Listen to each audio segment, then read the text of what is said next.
चील और मुर्गी। एक मोटिवेशनल स्टोरी। एक जंगल में बरगद का पेड़ था। उस पेड़ के ऊपर एक चील घोंसला बनाकर रहती थी। जहाँ उसने अंडे दे रखे थे, उसी पेड़ के नीचे एक जंगली मुर्गी ने भी अंडे दे रखे थे। एक दिन उस चील के अंडों में से एक अंडा नीचे गिरा और मुर्गी के अंडों में जाकर मिल गया। समय बीता, अंडा फूटा और चील का बच्चा उस अंडे से निकला और वह यह सोचते हुए बड़ा हुआ कि वो एक मुर्गी है। वो मुर्गी के बाकी बच्चों के साथ बड़ा हुआ। वह उन्हीं कामों को करता जिन्हें एक मुर्गी करती। वो मुर्गी की तरह कुड़कुड़ाता, ज़मीन खोदकर दाने चुगता और वो इतना ही ऊंचा उड़ पाता जितना कि एक मुर्गी उड़ती।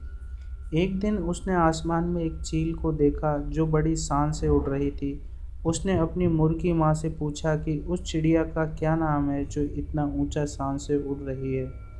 मुर्गी ने जवाब दिया, वह एक चील है। फिर चील के बच्चे ने पूछा, मैं इतना ऊंचा क्यों नहीं उड़ पाता। मुर्गी बोली, तुम इतना ऊंचा नहीं उड़ सकते क्योंकि तुम एक मुर्गे हो। उसने मुर्गी की बात मान ली और मुर्गे की ज़िंदगी जीता हुआ एक दिन मर गया।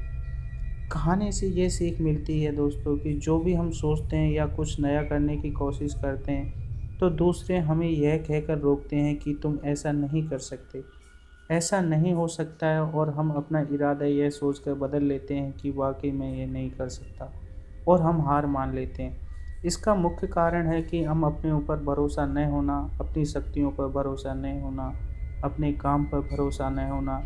दोस्तों, जो लोग कहते हैं कहने दीजिए, लोगों का काम है कहना। अपने आप पर भरोसा रखें, अपने आप को पहचानें। दोस्तों, अगर जीत निश्चित हो तो कायर भी लड़ जाते हैं। बहादुर वो कहलाते हैं जो हार निश्चित हो फिर भी मैदान नहीं छोड़ते हैं।